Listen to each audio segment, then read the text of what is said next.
A big decision came down today from the South Carolina Supreme Court deciding on that fetal heartbeat law. And in fact, the court decided the law was unconstitutional. A lot to unpack today and what this means for abortion in our state. We are so thankful to have Malissa Burnette with us from Burnette, Shutt and McDaniel. Thank you, Melissa, for your time. Thank you for inviting me. Okay, first question. I want our viewers to understand this was not the court deciding on whether or not abortion should be legal or illegal. This was purely them deciding on the way that this law was written and if it was a constitutional law. They decided it wasn't. Can you explain that to our viewers? Right. This was about the ban on what was called the fetal heartbeat law, which banned abortions after about 6 weeks into pregnancy. And the Supreme Court ruled that that law was unconstitutional. So now it reverts back to the past law, which is 20 weeks. So abortions are legal up until 20 weeks of pregnancy at this time.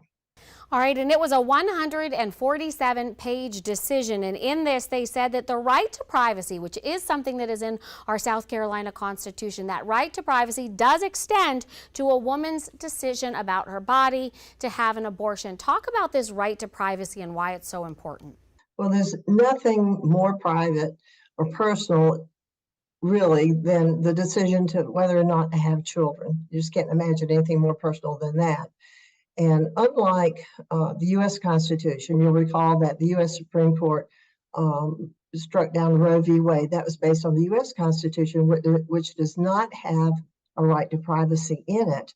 The South Carolina Constitution does have a right to privacy written into it. And so our case was based on that. And the South Carolina Supreme Court found that the right to privacy in South Carolina's Constitution applies to making decisions about whether or not to be pregnant. And we think that is the right ruling. All right, Governor McMaster spoke out today saying that the court exceeded its authority and that he wanted to work with the General Assembly to fix this. Is that something that you see being successful, that effort going forward? Well, I'm sorry he disagrees with it, but the court was doing its job in looking at this statute and finding that it was unconstitutional. That is what the court does, is examine laws and determine whether or not they are constitutional. The court found that this law was unconstitutional. It was unreasonable under that standard, and that women do have a right to privacy in making the decisions about their health and about their bodily integrity. And most South Carolinians agree with that. Most South Carolinians agree that you have a right to decide whether or not to be pregnant. And Melissa, last question for you. I know you and your law firm were very invested in this case and involved. What do you think today the message is for women here in our state? Well, I think that we must continue to fight for safe and legal abortions, because laws like that don't stop abortions. They just make them unsafe. People will continue to need abortions for many, many reasons.